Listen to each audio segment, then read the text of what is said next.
तर राजधानी दिल्लीत मुसळधार पाऊस कोसळतोय। सतत पडत असलेल्या मुसळधार पावसामुळे दिल्लीतील अनेक भाग जलमय झालेत। आरटीओ पुलाखाली गेल्या पाणी साचल्यामुळे वाहनं काढताना चालकांना खूप मोठी कसरतही करावी लागतीये।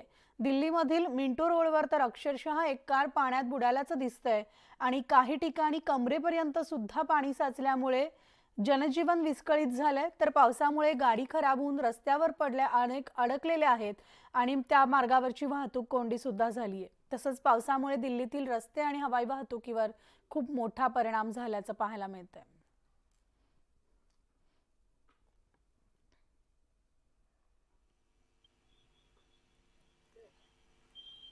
राजधानी दिल्लीची आजची सकाळ ही अतिशय धक्कादायक, अपघातग्रस्त आणि जामग्रस्त आहे।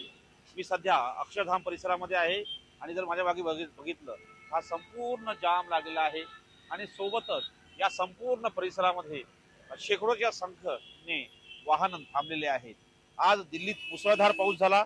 साधारणतः 150 सेंटीमीटर पेक्षा जास्त मुसळधार पाऊस झाल्यामुळे सगळा रस्ता हा जाम वाहतूक ठप्प झाली आहे। हा NH24 आहे। NH24 वर संपूर्ण वाहनांच्या रांगा लागलेल्या आहेत। सर्वसामान्य प्रवासी जे आहेत ते किंवा सर्वसामान्य जे दिल्लीकर आहे यांना अनेक अडचणी सामोरं जावं लागतं। सोबतच जर बघितलं दिल्लीतील इंदिरा गांधी आंतरराष्ट्रीय विमानतळावरती एक छत आहे ती कोसळली आणि त्यामुळे अपघात झालाय। त्यामध्ये साधारणतः 7 जण जखमी झालेले आहे, 1 जण दगावलेला आहे आणि त्या भागात पोहोचणं देखील कठीण झालेलं आहे। त्यामुळे साधारणतः 28 पेक्षा जास्त विमान सेवा रद्द करण्यात आलेला आहे। टर्मिनल 1 आहे जे सध्या ते बंद करण्यात आलेलं आहे। तिथे कुठल्याही प्रकारचे चेकिंग होत नाहीये।